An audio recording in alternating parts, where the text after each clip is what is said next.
Bienvenue dans le podcast Coquillage, Or et Argent, le média qui t'invite à briser tes plafonds de verre financiers et mentaux pour atteindre tes objectifs de vie en toute sérénité. Ici, tu embarques pour une odyssée où la richesse se révèle bien au-delà des pièces et des billets. Au fil des épisodes, nous plongerons dans l'intimité de notre relation avec l'argent, nous décortiquerons les limites que l'on s'impose à soi-même, mais surtout, nous mettrons en lumière l'importance de prendre soin de ses finances au quotidien, car l'argent, sujet encore trop tabou dans nos sociétés, a une influence parfois délicate sur notre mindset, notre bien-être et nos projets de vie.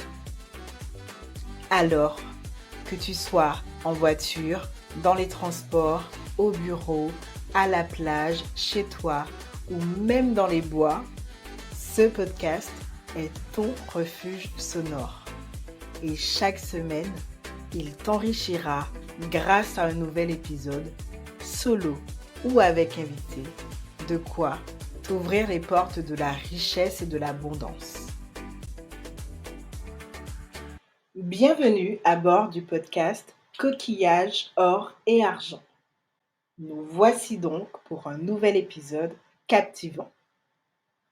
Je suis Éléonore, ton hôte, et aujourd'hui, nous allons plonger dans un sujet qui me semble assez crucial en ce début d'année. La définition de ses objectifs de vie, bien plus puissants que de simples résolutions de nouvelle année. Oui, je sais que tu t'attendais à ce que l'on parle d'argent, qu'on rentre directement dans le vif du sujet. Et là, tu te rends compte que je te fais encore mijoter. Mais savais-tu que comme pour un bon plat, la cuisson lente permet aux arômes et aux épices de se mélanger, de se développer et de donner un goût unique et incomparable au plat. Eh bien, c'est la même chose ici. Cet épisode est primordial quand on souhaite bâtir des objectifs de vie de manière durable. Pour cela, je te donnerai les étapes qui m'aident au quotidien. La dernière me semble vraiment la plus importante. Donc, si possible, reste jusqu'à la fin. Alors, je t'invite à jouer le jeu, à te poser et à prendre, si possible, une feuille et un stylo ou ton bloc-notes sur ton téléphone pour noter les étapes clés de ce process. Étape 1. Aller au-delà des bonnes résolutions. Les bonnes résolutions, nous les avons tous essayées. Nous les avons peut-être toutes essayées. Mais combien d'entre elles sont encore d'actualité? Combien d'entre elles s'évaporent une fois le mois de février entamé? Qui s'est inscrit, par exemple, à la salle de sport en ce début d'année et qui y est encore? Des exemples comme celui-ci, j'en ai plein tellement j'en ai abusé. Sauf qu'aujourd'hui, je me dis que plutôt que de se perdre dans le cycle habituel de reset de nouvelle année, pourquoi ne pas explorer ensemble une approche plus significative? La définition d'objectifs de vie concrets et la construction d'une vision financière pour les soutenir. Étape 2. L'art de définir ses objectifs de vie. Nous avons tous et toutes des aspirations, des envies d'une vie meilleure. Pour définir ce que l'on veut, il est important de se reconnecter à soi-même à ses besoins. Cela n'est pas toujours évident quand on est en train de courir sans arrêt, quand on est happé par le quotidien ou quand on est bien au chaud dans sa prison dorée, ce que j'appelle aussi les avantages matériels de la vie. Aujourd'hui, je vais te poser quelques questions et si tu sens que c'est le moment d'y répondre, bingo. Sinon, laisse infuser pour un moment plus propice à l'exploration, à la reconnexion, au calme, loin de toute agitation. C'est parti. Qu'est-ce qui compte vraiment pour toi dans la vie? Quelles sont tes priorités en 2024?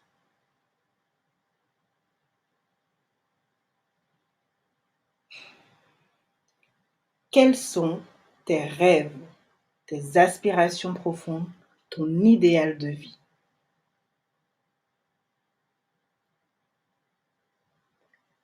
Quel est ton objectif pour cette année?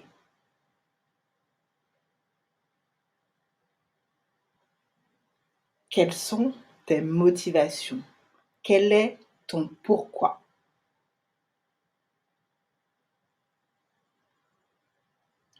Quels seraient les temps forts de ton année?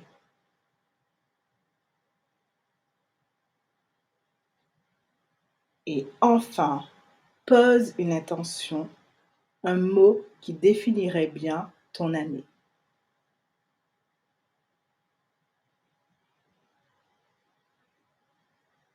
Alors, tu n'es pas obligé de répondre à toutes les questions d'un coup. Focalise-toi sur celle qui te parle le plus. Et si tu sens que cela peut partir dans tous les sens, c'est normal. Peut-être que pour canaliser tout ce qui arrive, tu pourrais définir un objectif par domaine de vie. Le domaine personnel, le domaine de la famille, le domaine des finances, le domaine de la carrière, le domaine des loisirs, des voyages, ou le domaine amoureux, ou le domaine de la santé. Tu vois, tu définis. Maintenant, à toi de jouer. Et n'hésite pas à faire une pause, si besoin, pour prendre le temps de réfléchir, d'écrire et de revenir dessus. Étape 3, la puissance de la méthode SMARTF. Maintenant que tu as posé ton objectif, on va le rendre plus concret, car plus tes objectifs seront précis, plus il sera facile de les poursuivre avec détermination. Pour cela, on utilisera les célèbres critères SMART. Et au-delà de l'aspect SMART intelligent de cet acronyme, voici ce qu'il signifie. S pour spécifique, M pour mesurable, A pour atteignable, R pour réaliste, T pour temporel ou limité dans le temps. Je vais quand même te donner un exemple concret, plutôt orienté business, car c'est le monde que je côtoie au quotidien. Par exemple, tu me dis, je souhaite faire grossir mon business. Je te dirai, c'est très louable, mais très imprécis. Que veux-tu exactement? Grossir ou grandir? Car ce n'est pas du tout la même dynamique. Grossir à quel niveau? Plus de clients, de chiffre d'affaires, de gens dans ton équipe, de partenaires, etc. Tu as compris l'idée. Il y a plusieurs axes pour grossir. Comment vas-tu mesurer cela? Chiffre d'affaires, volume, as-tu déjà quelques résultats comme point de comparaison? Et avec quels moyens humains ou technologiques vas-tu aller chercher cette ambition, cet objectif? Quand souhaites-tu le réaliser? D'ici 2 jours? dans 3 mois, dans 1 an, dans 10 ans, tu vois? Il faut être précis dans sa demande. C'est très important. Et par exemple, cet objectif qu'on a pris comme exemple, tu peux le changer, le transformer en: «Je souhaite doubler mon chiffre d'affaires en faisant passer le taux de conversion de mon site internet de 2 à 4 en 6 mois grâce à du contenu originaux et de meilleure qualité». Tu vois? Il y a quand même beaucoup plus de précision dans cet objectif. Je vais te démontrer comment. Il est spécifique. Accroître le taux de conversion grâce au contenu. Il est mesurable, car on veut faire passer le taux de conversion de 2 à 4. Donc on a un point de départ. Il est atteignable, car on a déjà atteint 2. Donc on sait que si on améliore la qualité des contenus, on peut gagner 2 supplémentaires. Il est réalisable ou pertinent, car effectivement, accroître le taux de conversion assure une transformation des visiteurs en clients, ce qui est positif pour les ventes de ton entreprise. Et donc, ça augmente effectivement ton chiffre d'affaires. Et puis, il est temporellement défini, car le délai pour réaliser l'objectif est de 6 mois. Tu vois, voici comment on construit un objectif SMART. Sauf que moi, je t'ai dit SMARTF et non SMART. Pourquoi? Parce que je trouve que cette méthode oublie 2 fondamentaux dans la vie. Le E pour écologique et le F pour le fun. Je vais expliciter. E pour écologique, j'entends par là le respect de son écologie personnelle, le respect de son rythme de vie, le respect de sa santé. Parce qu'on peut avoir un objectif qui soit effectivement smart, réalisable, atteignable, et cetera. Si cela nous nuit, en fait, à quoi ça sert? Donc le E pour moi est très important. Et puis il y a le F qui est tout aussi important parce qu'il est lié au fun, au plaisir. Et je pense que sincèrement, ce serait bien, il serait temps d'allier le plaisir et la performance. Voilà. Étape 4, détache-toi de tes objectifs.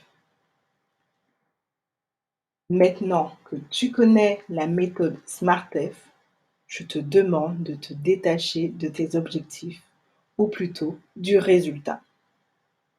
Je sais, ce n'est pas évident. En fait, la construction des objectifs est importante pour avancer. Mais je pense qu'il faut quand même plus le voir comme, je dirais, une boussole, une direction à suivre ou un phare dans la nuit. Je pense que se détacher du résultat, de la destination est important. Parce qu'au final, ce qui compte, c'est le voyage au quotidien, c'est les étapes intermédiaires. Et puis, associé à tout ça, j'aurais ajouté qu'il est important de déterminer l'expérience émotionnelle qu'on souhaite avec cet objectif, à travers, pourquoi pas, de la visualisation. Dire on se projette, oui, j'ai envie de faire telle chose, et quelle est l'émotion derrière? Est-ce qu'on est plutôt dans la joie, dans la colère? Enfin, j'espère que c'est plutôt de la joie. Mais en général, qu'est-ce que cela procure comme sensation? Pour moi, c'est important.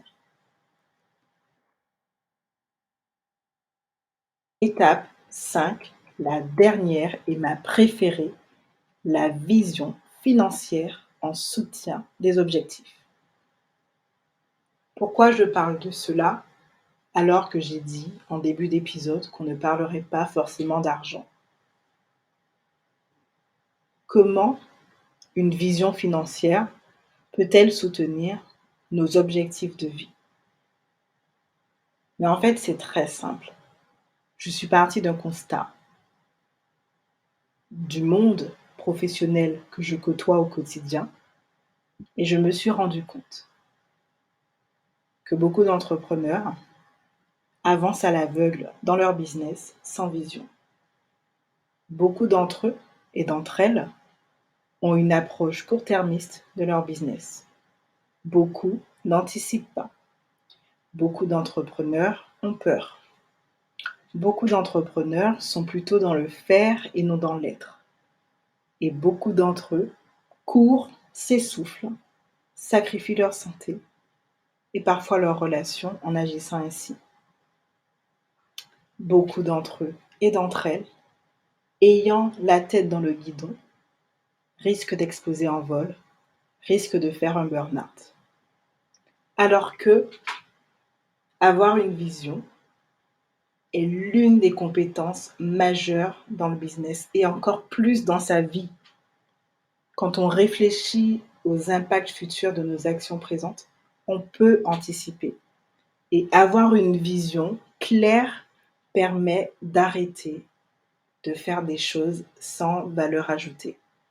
Je vais le répéter parce que c'est très important.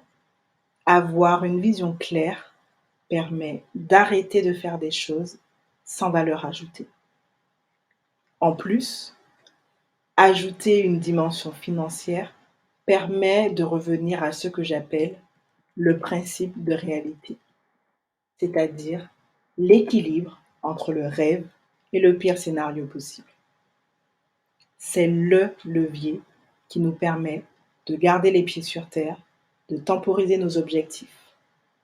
Et je sais que les chiffres et les tableurs Excel peuvent impressionner, voire faire peur. Mais crois-moi, vaut mieux les regarder pour naviguer avec précision. Donc tu vois, voici ce que je te demande aujourd'hui, tout simplement. Il est bien sûr possible et très opportun d'utiliser cette méthode dès que tu as un projet en tête. Tu verras que tout sera plus fluide après. Voilà, pour aujourd'hui, c'est tout. Je te remercie d'être resté jusqu'au bout. J'espère que cela t'a plu, que tu as les idées plus claires en ce début d'année.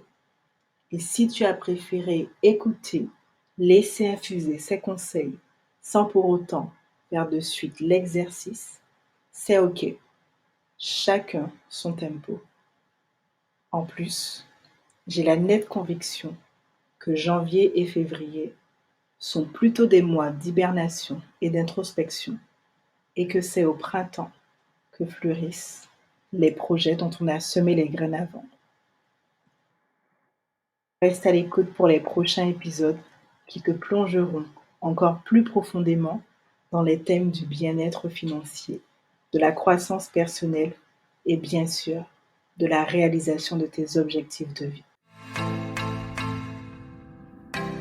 Et voilà, l'épisode du jour est terminé. J'espère vraiment que cela t'a plu. Pour une dose régulière d'inspiration, n'hésite pas à t'abonner, à activer la cloche et à me suivre sur les réseaux sociaux sous le pseudo Éléonore l'épicurieuse.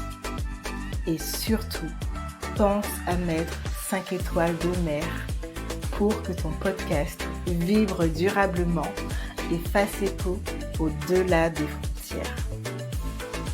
Par ailleurs, si tu souhaites en savoir plus sur mes accompagnements, tu peux toujours m'envoyer un message privé, un mail ou prendre rendez-vous avec moi via mon agenda.